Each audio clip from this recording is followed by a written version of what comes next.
Welcome, Joy. Hi, Bill. Thank you. That's a pretty cool bio. Oh, thank you. Maybe I need to take out a couple of the challenging words for you next time. Yeah, maybe I need to learn how to speak English. No, you do very well. Thank you for having me here. I'm truly blessed to be able to share my story with you. You're welcome. My pleasure. I'm going to just sort my screen out so I can see properly. So, just tell me a little bit about. Well, firstly, I want to tell the listeners and people watching on YouTube, I want to tell them how we came to be known to each other or acquaintances at this stage before. Because what happens is after I talk to people on one of these podcasts, I become friends with Beautiful. And I feel I know you already. Yeah, Bill and I met through a mutual friend called Kerry Nelson at her wonderful event space, Our Place Melbourne. And Bill did a wonderful job as MC for the opening night there. And I was one of the speakers there, invited to share why I was going to use Our Place Melbourne and my connection to Kerry. And we've since met a couple of times and shared a fantastic night together on a panel talking about resilience, which we both know quite a bit about. So that's briefly how we met. them. Yeah, brilliant. Now, I didn't really know that you were somebody that had to exercise resilience, um, maybe to the extent that some others haven't, and that's all right. It doesn't matter that others haven't had something serious happen to make them resilient, or we prefer people not to have serious things happen to them. Yeah. Absolutely, absolutely. You can have resilience just in, what we would call a normal life without too many life challenges. And, that's fabulous too. We don't want anyone to go through anything that is, you know, what we would call, a crisis or a trauma. Absolutely not. Yeah. Now, looking at you and having met you and having had a hug by you, um, it doesn't appear as if, and like with me, it doesn't appear as if anything's gone wrong. And what's really interesting, what comes to mind often from time to time, well, it comes to mind often, is that I don't really know what people are going through. So by seeing somebody, meeting somebody for the first time, giving them a hug and all that kind of stuff, we're not really aware that everybody really truly is going through something. Tell me a little bit about what you've been going through in the Yeah, past. and that's very true. Appearances, people can put on appearances, and I'll talk a bit more about appearances later. Mm. But my story is started from birth. Actually, I was called Joy because my mum and dad had a lot of trouble having children. Mm. So 6 years after my brother was born, I was born and I was called Joy because I brought them joy and happiness into their life. And I really think that that's been my whole life message. Um, my mum had a chronic illness. It wasn't a well known illness, but it meant that she was bedridden for months on end, often hospitalised. And I was told that she probably wouldn't live past 35. So I grew up knowing that in the back of my mind, and I became mum's carer even from a very, very young age. Mm. I had a very happy, normal, blessed life. I don't look at it as a challenge. I look back now and look at what I learnt at that time. So I learned how to be a carer from a very, very young age and how to cook and clean and look after the family from a very young You age. must have been a But catch later on in life. I love cooking. And I learned from my mum when she was my first lesson in resilience because she was going through this herself. I was just caring for her, as was my family. But she would, when she was able to get out of that bed, and her focus wasn't on herself and woe is me, she would be the one that would be looking after other people. She would take people in herself. So she was my first lesson in what resilience really was. Fast forward, my brother had a serious accident, and we thought he was going to not be with us very long at the age of 18. And again, we went into carer mode. So I was there to care for him when my mother wasn't able to. And seeing road trauma is just completely different again to a chronic illness. So been touched by road trauma as well. I had a wonderful marriage, but unfortunately lost my husband when he was diagnosed with cancer when I was 37. And we lost him 6 weeks later. So the children, who were only 11 and 13 at the time, lost their dad. And another chronic illness thing that I've experienced is my girlfriend, who we lost to motor neurone disease. And I don't know if you know much about that, but it's a real mongrel of a disease.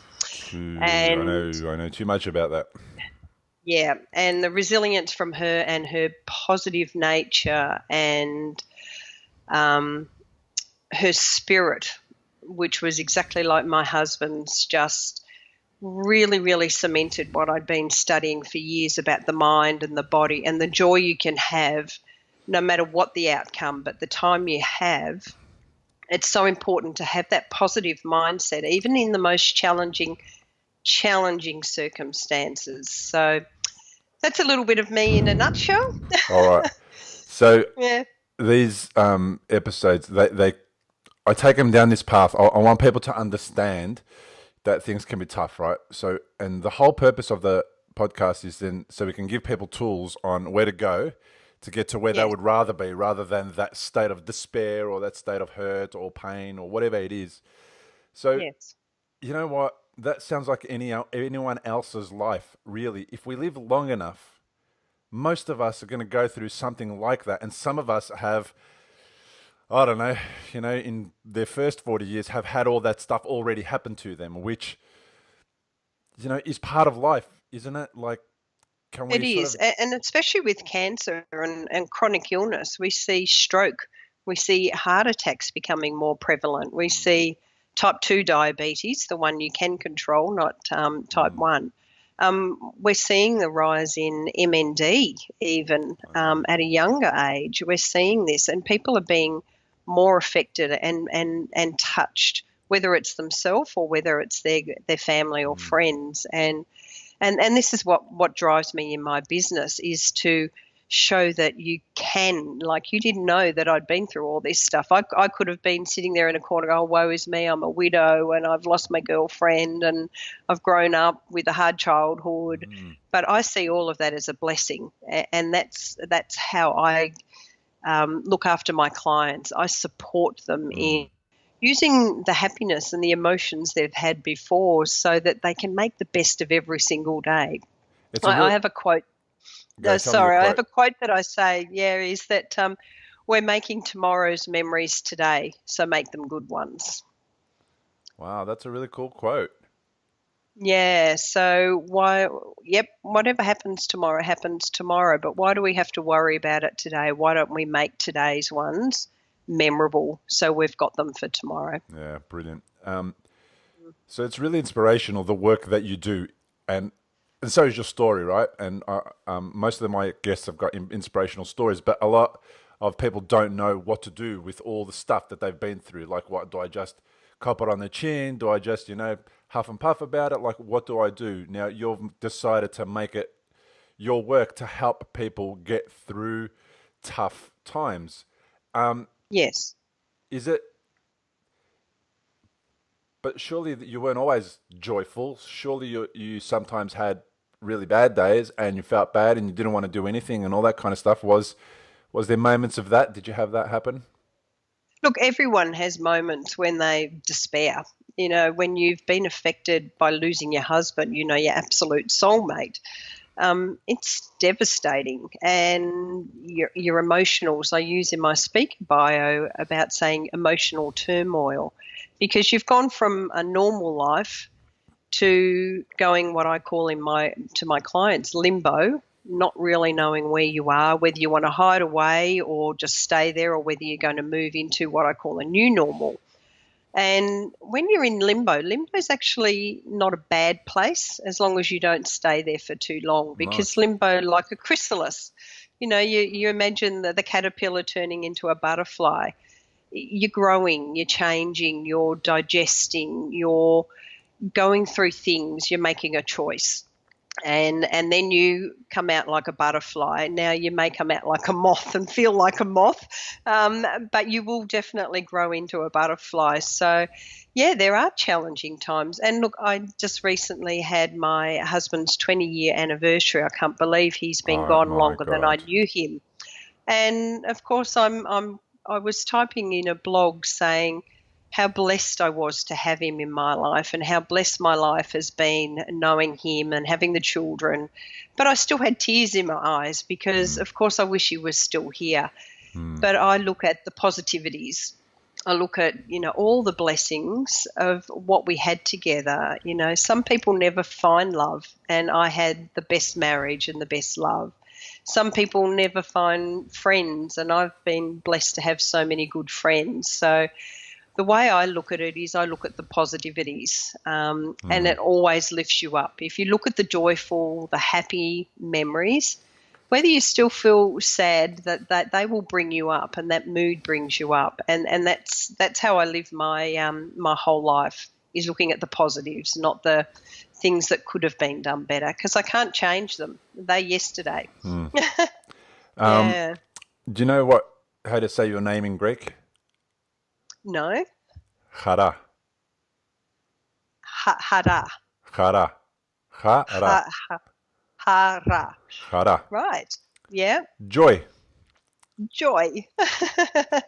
Did your There's a name? new way. Yeah, remember that.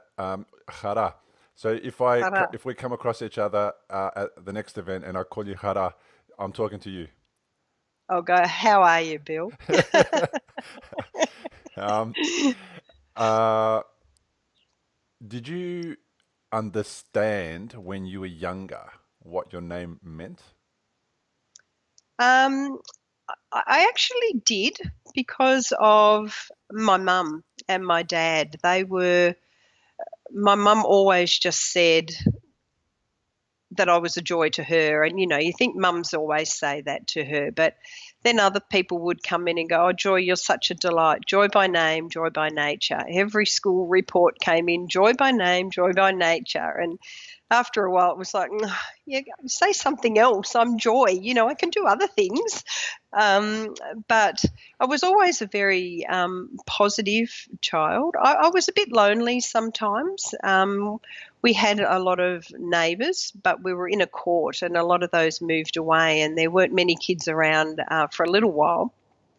But I was happy. I'd just go and pick flowers in the garden and go and give it to the elderly neighbours, or wait down the bottom of the court for a neighbour, and I would sit on his lap and he would let me drive the car up the court. So Joy, I was always able to. we don't want to hear about when you broke the law. No, no, no, no. Yes, I know. Even though I was, this big and couldn't even reach the accelerator, I drove that car. The good old days, the good old days. Yeah, the good old Oh days. God. But, I think it's the positivity. I think also my parents were always very positive as well. My brother wasn't such a happy person. He was a bit bullied. I was always the one that was good at sports. Anything I turned my hand to, I was able to do quite easily, which is a One of those gift. people. But my brother, my brother wasn't so gifted in sports, and my dad was very sporty. But he found Puffing Billy, and he loved Puffing Billy, and is still on Puffing Billy. So Tell me there's about that. always Hang on a something. second. What's that? What's all about that? Oh, now, Puffing Puffing Billy, Billy, for the people listening all over the planet who are not from yes. Melbourne, is a train that is how old?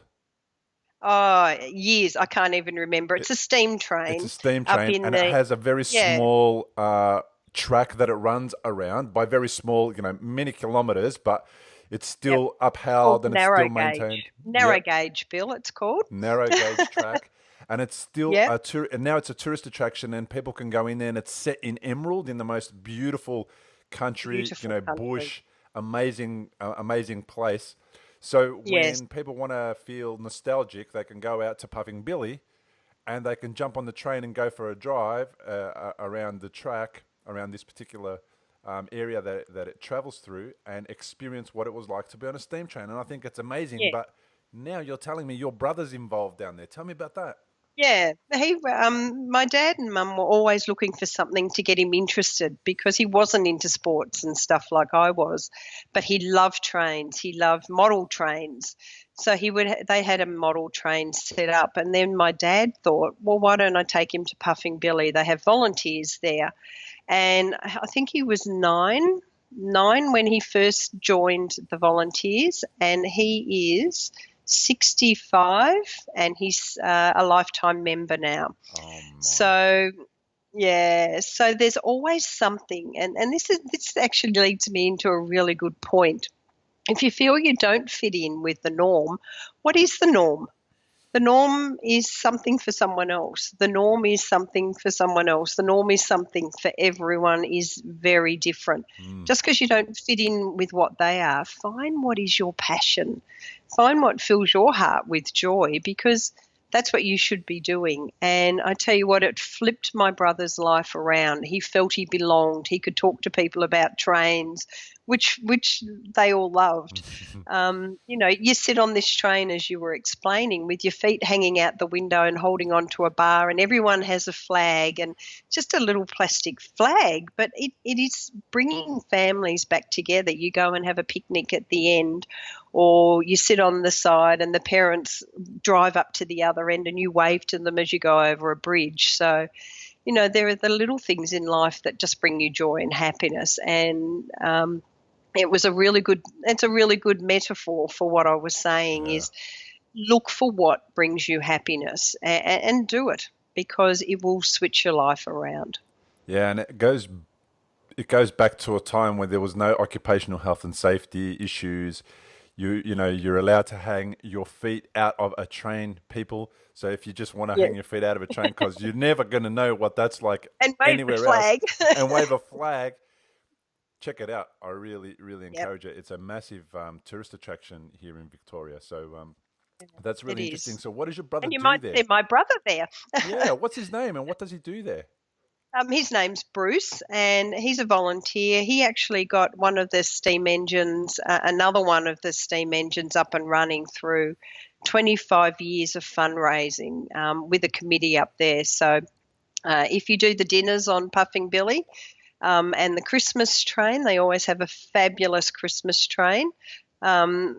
He's one of the ones that was responsible for getting those started. So, yeah. Okay. Well, this has become an ad for Puffing Billy. No, we switched back. Wow. Okay. Well, these podcasts often go in places we don't expect them. And well, actually, it's showing the resilience too. This was a child that was bullied. This was a child who didn't feel connected. And, by just getting an interest, look at the difference he's made and what other people could do. Yeah. But for his example, look at the difference he's made with Puffing Billy. He's been on a committee, run Christmas trains, fundraised, and actually got a full steam engine back on the train tracks. So this is what I'm talking about. You get a passion, you have a choice to change your life. Look what you can do. Nothing can stop you. So it's actually a really good metaphor. And he brings a lot of joy to a lot of people. Exactly. And anyone can do that. So you just need to make, and you heard me say this the other night, it's a choice.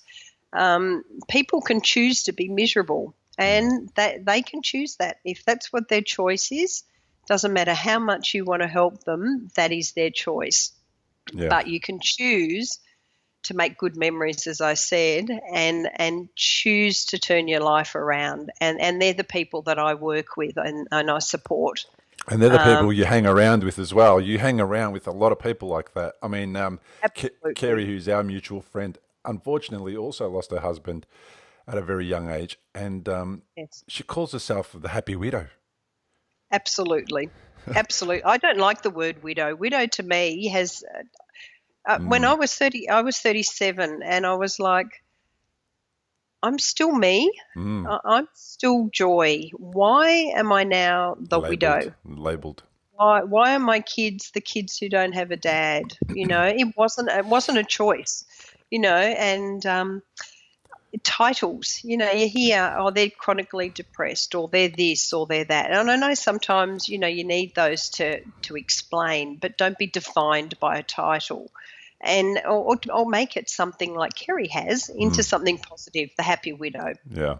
I think titles are things that other people use to, for whatever reason, explain something about somebody else, you know, or Yes, to set the scene about somebody else. And, you know, people can own somebody else's title or they can make their own title for themselves. So exactly.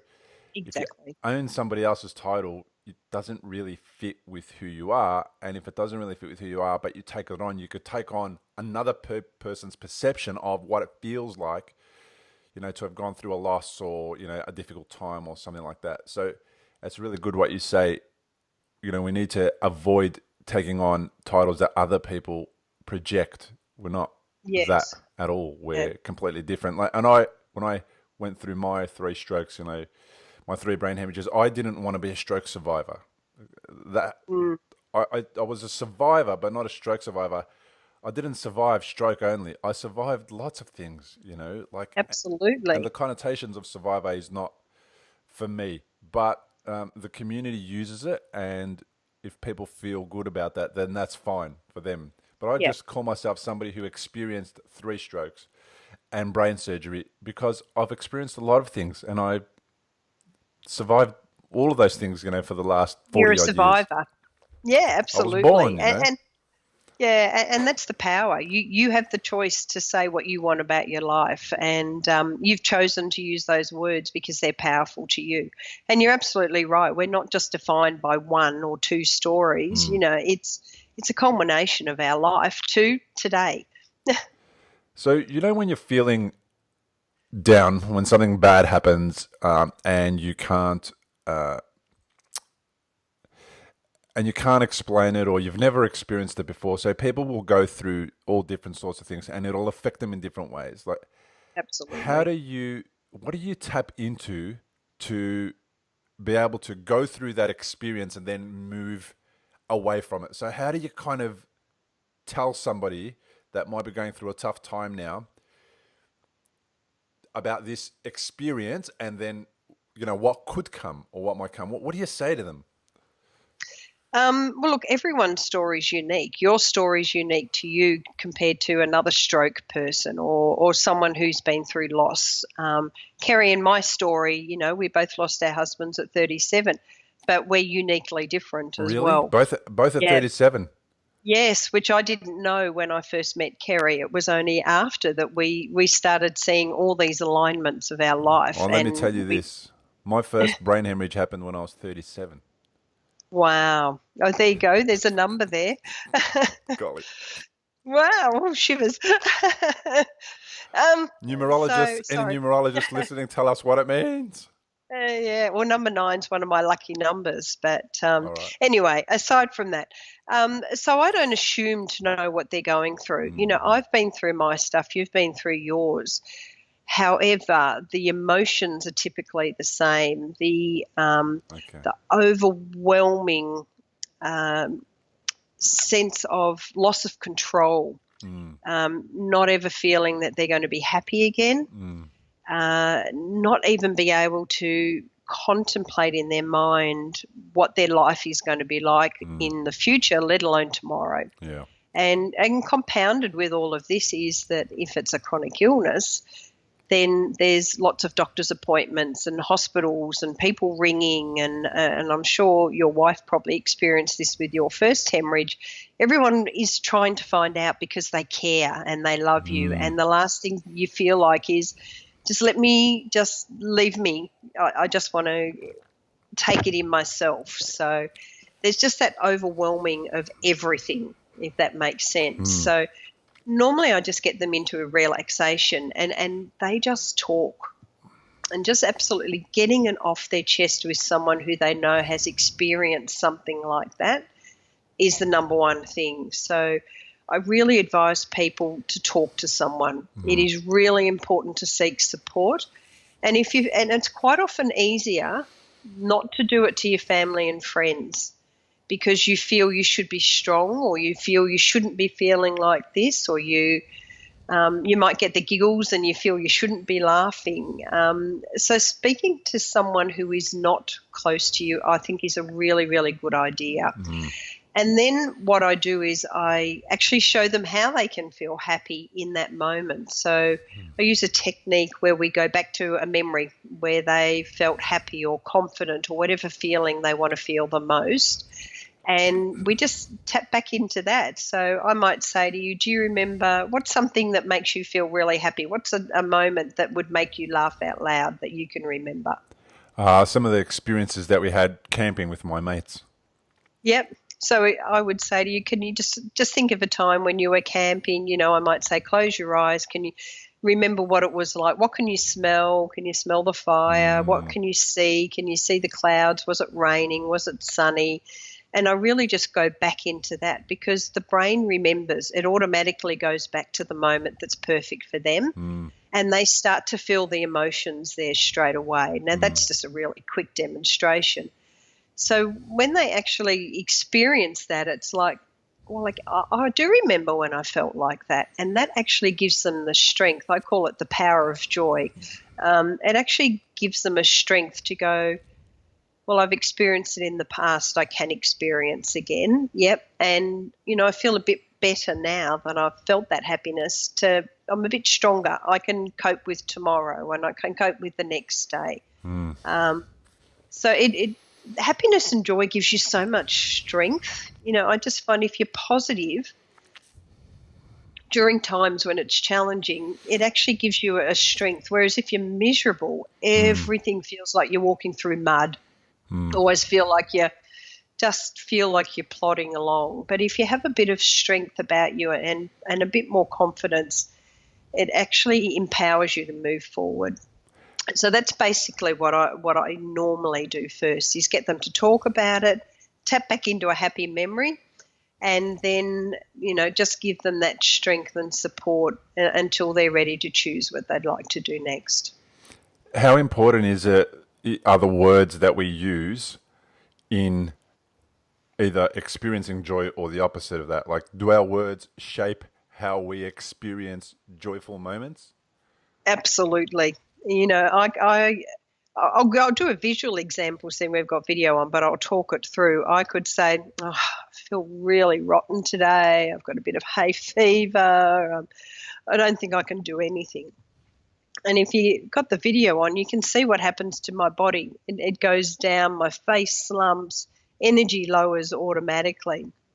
But if I change the words to, oh yeah, I've got hay fever today, but the sun's out and I'm ready to go outside and do a bit of running or something like that, you actually see the voice changes, the energy changes, the shoulders lift up, and you feel propelled. And this is this mind-body. The mind goes, oh yeah, she's got a bit of hay fever, but she's feeling positive. She sees the sun. She feels happy. She's going for a walk.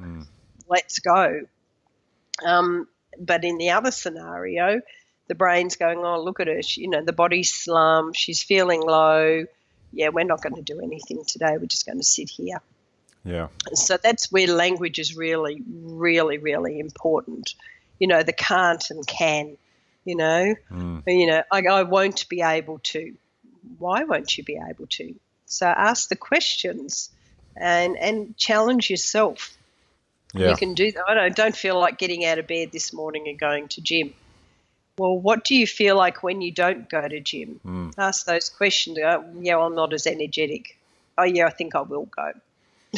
Yeah. So they're simple. You're exactly right. And mind language is so important. I call it a healthy diet for your mind, is your language.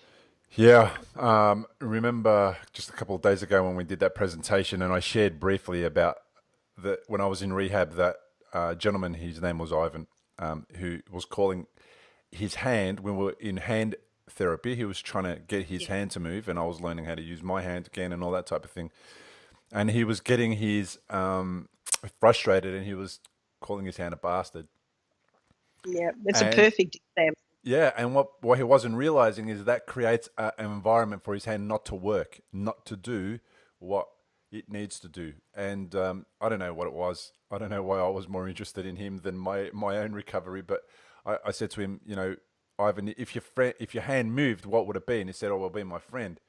I said, oh, pretend it's moved and call your hand your friend and see what happens. And within moments of him saying, oh, come on, friend, move, firstly, his voice changed because you talk to your friend differently. Yes. His body changed, his breathing changed, his stress levels dropped. Everything about it was different. And then within moments of his hand not doing anything for him and him being really frustrated, it did exactly what he wanted it to do. And he was stunned and he just couldn't believe it. So people who are recovering from, whether it's a stroke-related injury or another brain injury or any other condition where, you know, they need to get back on their feet, so to speak, sometimes it's not just the physical part of us that we need to get back into action. We need to get the emotional part of us, you know, the internal part of us back on the right track. So, so language helps with everything. And I even had one of my other podcast guests, Claire Caulfield, had a stroke, and she actually made a point of telling other people how to speak to her, especially the rehab people, because they were talking to her about her bad hand, and she was going, no, I don't have a bad hand. I just have a hand that is getting rehabilitated, that is going to be better. And beautiful. Yeah, that person didn't come back. That particular carer wasn't comfortable coming back, and they sent somebody else. Oh, wow. You know, they're perfect examples. You know, it's people who say, I'll never experience happiness again. What you tell yourself, the mind believes. Oh, well, she's never going to experience happiness again. Okay. And they take it there. Whereas if you say, someone in the panel the other day said, oh, I just can't do Facebook and I need to do it for my social media. And I said, why don't you change it to I'm learning to master Facebook? And she said the sentence and her whole body just changed. She goes, oh, okay. And she got on there and she did it. You know, just a simple sentence, you know, I'm learning to master. Master is a powerful word. Learning means that, okay, I'm learning. Take the pressure off. Yeah. I can't do Facebook and I need to. Yeah. Harsh. We're our harshest enemies in our language. You know, we probably wouldn't say, I wouldn't say to you, oh, you can't master Facebook. How does that make you feel? But we're very good at telling ourselves the same thing. Yeah. So language, really, really important. And as I said, support and getting the reminders. You know, we often say, don't say, oh, I'm not doing very well. Say, I'm learning. Yeah. Whatever it is. Yeah. Or I wonder what it will feel like. You know, change the language around. Do you know when something serious happens to somebody and things change rapidly and we don't have the opportunity to sort of understand exactly what's happening so quickly, especially when a loved one passes away? Yeah. How does identity shift? Because people need to understand a little bit about you're identifying when somebody's in your life and things are happening a certain way. You're picking up the kids, they're doing their chores, or they're doing this, doing that. There's a certain identity that you have wrapped up within each other. And then that person's no longer there. And identity shifts. And I think people sometimes could struggle with, what does it all mean now? Who am I now? What did you notice about how your identity shifted? What did it come? What were you and where did it go to and where is it going? Yeah. So a little bit about our marriage. We were an absolute team. So my husband and I used to work afternoon shift for a company. So that meant I worked from 8 o'clock at night to 12 o'clock and my husband would get home at 3:30. So between the two of us, there was either one of us home during the day and one home at night time. We didn't have the traditional day care and stuff like that. We wanted to do it ourselves. So we were an absolute team. What changed with that is that whereas he used to take the kids to basketball and do the dinner and everything while I was working, it all changed to just me. And it was hardest for the kids too because they were used to having their dad take them to basketball, where everyone else had their mums do that traditionally, and mums normally cook the dinner. So I'm opening a centre next year, and it's called I'm Still Me. And the reason for that is really directly related to your question. Is it didn't matter what changed, it meant that I'm still the same person. My role had changed, but I was still the same person. So this is what happens. People go, who am I now? Well, you're still the same person. It's just you're doing other stuff. So I'm Still Me is something that comes up again. You know, I feel I need to change, but you're still the same person. You're just doing different things. So, Right. excuse me, I had to change to working day shift. The children ended up not having me on social committees at the school, and we went to traditional family where I was home at night time. So things changed, but the biggest shift for me was I wasn't part of a team. You know, he was my best friend. He was the one who always had my back and vice versa. It was the loneliness that got me with the loss of my husband, you know. And I had to be strong for my children. You know, my daughter was going to have her special 13th birthday without her dad. My son was very close to, well, obviously they were very close to their dad. So seeing their grief was the biggest challenge, and actually getting my daughter to hypnosis, because nothing else was working with her grief, even me, was the thing that propelled me onto the studying of hypnosis myself over 20 years ago. So tell me about hypnosis. Do you need a drink of water? Yes, can I just do that? Yeah. Thank you. My guests are allowed to drink water in between sentences. Absolutely. No worries. Tell me about hypnosis. What's how does that work for grief? Yeah, well, hypnosis can be used for many things. So I've studied many modalities and many before hypnosis, but hypnosis was the one thing that helped my daughter actually accept and move on and go through grief in a better way, which doesn't really make sense. But what was happening, she knew her dad wasn't there, but she couldn't accept it. And she was trying to be strong for me and strong for her brother. She'd learnt from me how to be strong, and it wasn't really helping her.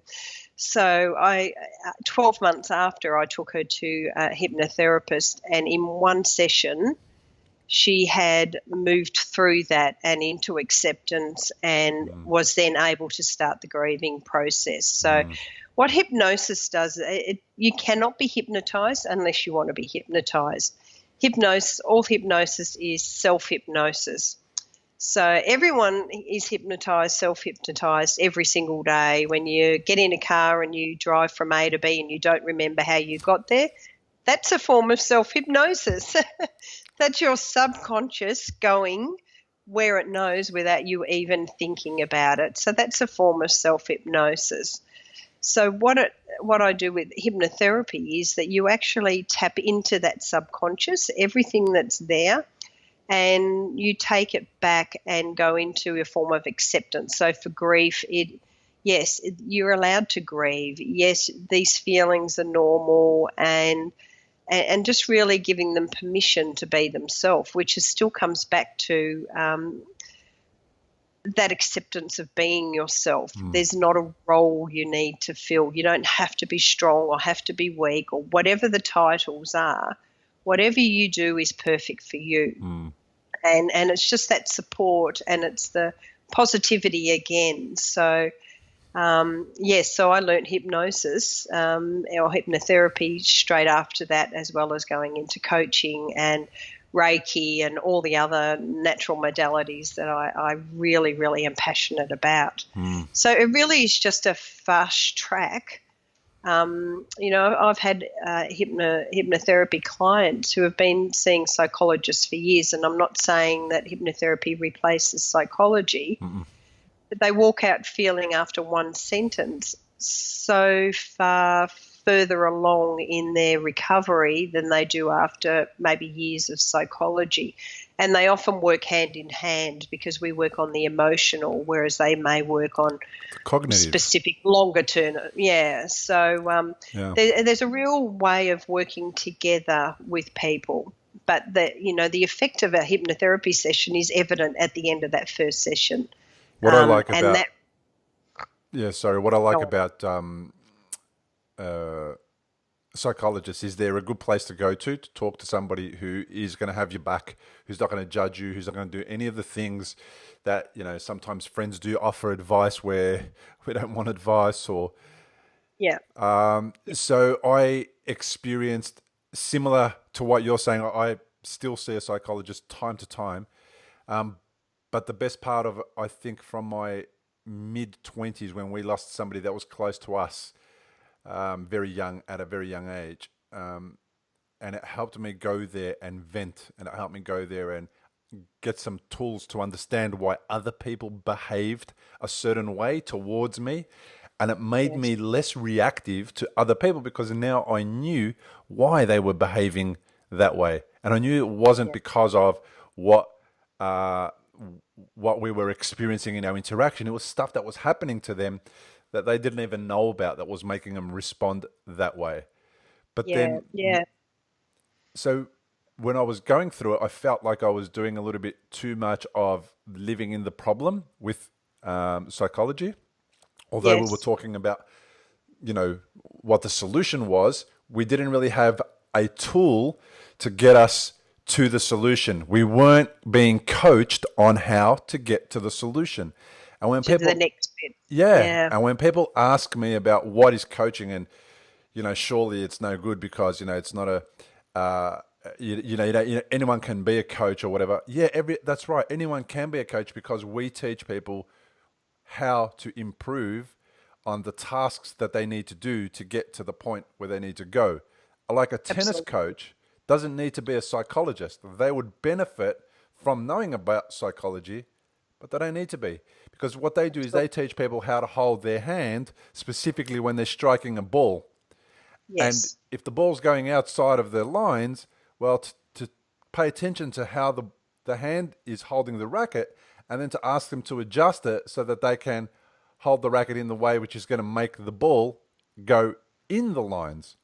So that's what I found when I went to get coached. I found that for the first time I had somebody redirecting me and helping me change slightly my path so that I can achieve my outcome. And the psychologist did the really important part of understanding the psychology behind why I wasn't enjoying my life at the time, why things were difficult, why I wanted to change.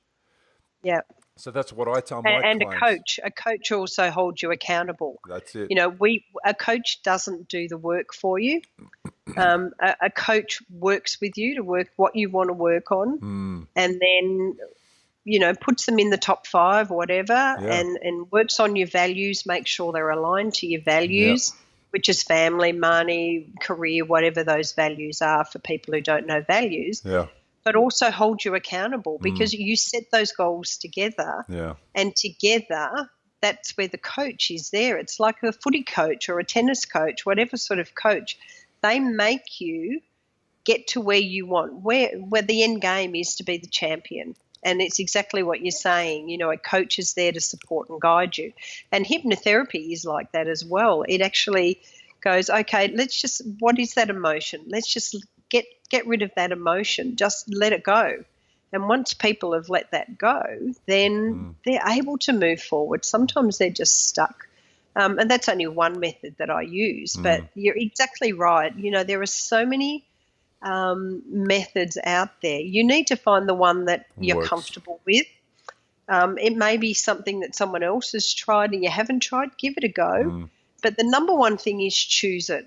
Choose to get the support, because as you say, being there by yourself when you've had a huge, massive change in your life. Look, and it may even be, I've been seeing a few clients who had to put their aged parents into a home and they're massively torn about it. You know, it's a difficult condition. That's a life-changing event. So it doesn't have to be a death or a chronic illness. It's something that affects your life, that tips you from normal to not going into limbo and not working out where you're going next. So always make the choice to seek support with something that you're comfortable with, and always go with recommendations by friends. And if you're not sure, you know, speak to friends of friends or get professional advice. And the people who succeed in life, and I'm not saying that there's only one way to success, but do the most work at learning about what it is that's stopping them from being where they want to go. So coaches support that, but also if you're the best in the world at tennis, Rafael Nadal, those types of guys, by the way, they're still getting coached, even though they are the best in the world at tennis and have been the best in the world and are making millions and millions of dollars because they understand that learning is ongoing and learning how to overcome, learning how to get by, how to get through, you know, how to perform under immense pressure, etc. It doesn't end. You can't just learn it and then you're there.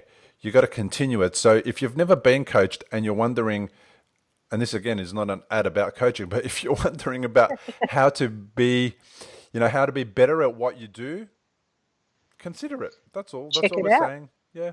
Yeah, absolutely. That's absolutely right. And look, they probably haven't had just one coach in all their career. A lot of them, you get a coach and it gets you to where you are, but then you actually sometimes outgrow that coach and you need another coach and who may specialize in something else, and, you know, it keeps going on. So absolutely. I mean, I've had 3 coaches in the last probably 3 years, and they're all giving me different things as I'm growing and developing into the life that I desire and deserve. I'm an awesome host at this program, and believe it or not, I needed to be coached to get to here so that I can overcome all of the fears that were associated with having a voice and putting it out in the public domain. It was terrifying, and I delayed by a year before I released my first podcast. So yeah, well, congratulations to you for doing it. Well done. You chose to do it, and you know, your example of what we're saying. If you want something, seek support to get there. And you know, it's not painful having a coach, is it, Bill? No, it's not. It's joyful. Joyful. Absolutely.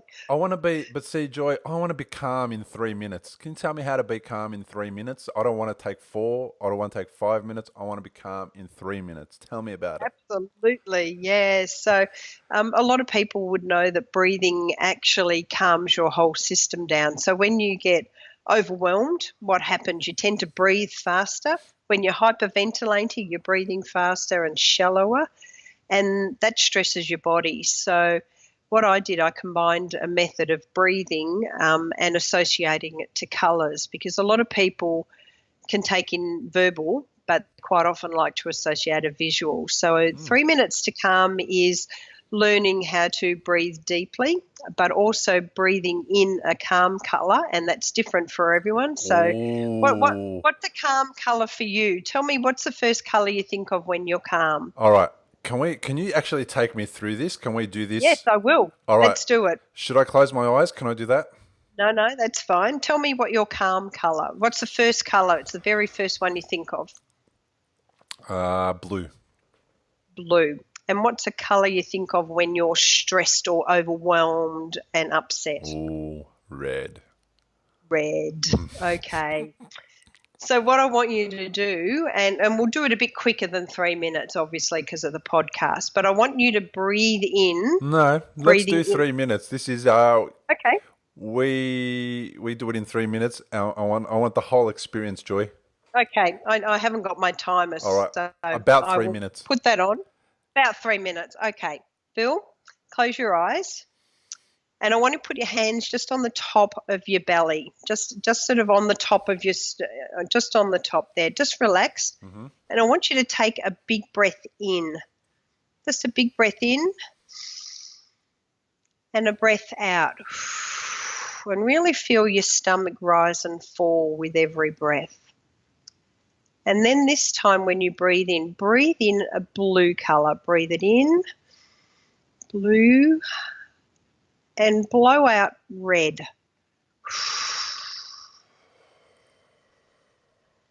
And this time I want you to really imagine that blue breathing through your nostrils as you breathe in. Breathing in blue. And blow out that red. There's not red left anywhere.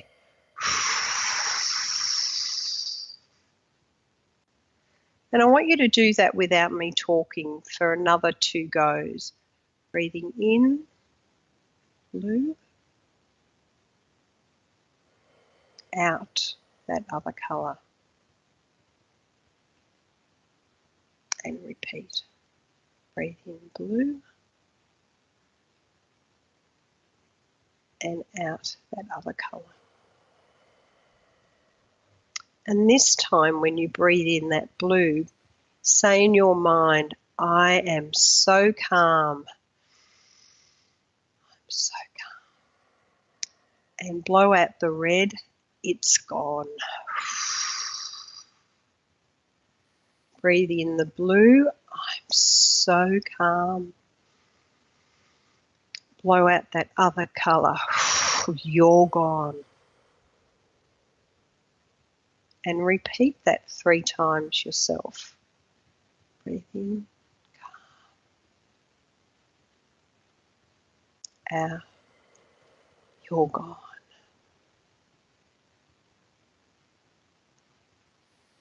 Breath of blue, calm. Out, you're gone. And do that 1 time. Blue, calm, powerful blow, you're gone.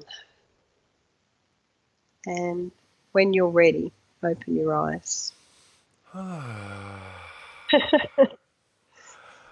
was watching your face there. When you went, you were smiling and that powerful, it's gone. So how that works, explain, how did you feel with that? I felt really good. Blue is my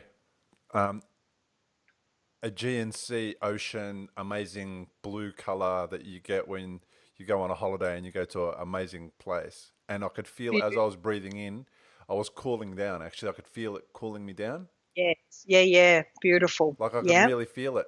And then breathing out, kind of the temperature shifted again a little bit, and I could just feel it, escaping. It was kind of like an exhaust, getting rid of like an energy. Yeah. So I've done a lot of meditating and a lot of breathing in the past, and I add a lot of different layers in, but that is so simple and so powerful. That really made a massive difference to, how I've experienced breathing and meditating before. Yeah, so the important thing is, and it's not just a simple method where I take you through. You can use this anytime, anywhere, and it's really easy. I say, the perfect tool in your back pocket. It might be in the middle of the night when you've got a crying child, you're stuck in traffic or whatever. You're stuck in a meeting. Your boss has just had a go at you, and you've got to go straight back in. This is 3 minutes, and the trick is that you're breathing in that calm, and you actually go like you do. Your brain goes to the perfect moment for you. I didn't tell you what colour blue. No. That went for you. Yeah. And you've associated it. And this is where it's a perfect example of the mind. Whereas with that other colour, and did you notice I only used that colour once? Mm-hmm. Because then we disassociated it and just said it's gone. Mm. So this is the mind going, I'm a bit confused now. I can only really feel the power of the blue and the power of whatever's gone. Yeah. So that is the secret. You don't keep saying that other word, and I won't say it because you'll get that effect back again. Cool. But can you imagine in a state of overwhelm just being able to do that in 3 minutes? It's very powerful. And if anyone wants that, I give that as my gift to everyone, because I think everyone should be calm. and no one should feel so overwhelmed that they feel helpless. Yeah, well, that doesn't need anything. It doesn't need you to go anywhere or be anywhere. You can just imagine that. You can do it while you're driving. Keep your eyes Yes. open while you're driving, or pull over, even better. Yes. And it's fabulous for children. I've used this method on lots of children, and a lot of my friends have used it. Any children that can associate to a colour.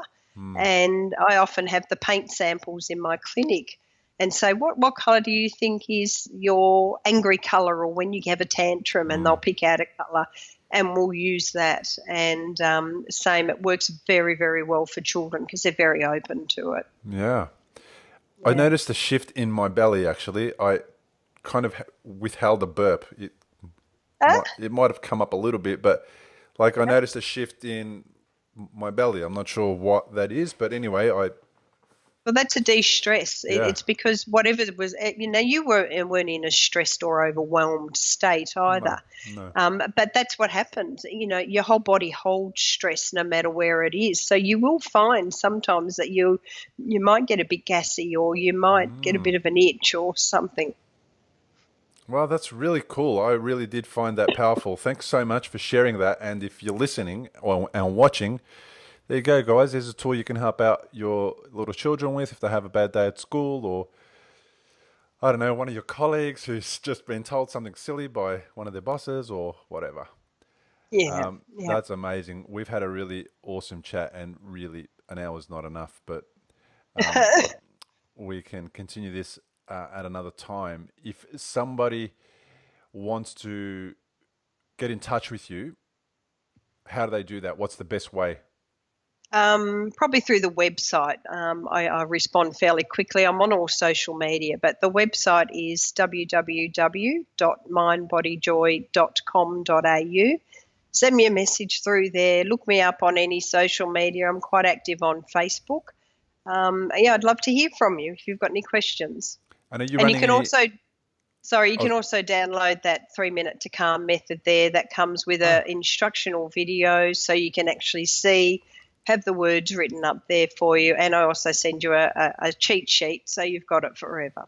Okay, and I'll have that link on the notes so people can find it easy on the YouTube video and also on the podcast. It'll be in the notes there, so you can find that link and click it and go there. Fabulous. Do you have any programs coming up, any courses or anything like that you want people to know about? Well, I actually run workshops quite a lot. I do the Power of Joy workshop, so we tap into what brings you joy. We go through the 3 minute to calm in a bit of detail, but you actually come out with tools and techniques you can use every single day. So that's a half-day workshop. Next one is the 15th of July. It's a Saturday from 9:30 to 12:30.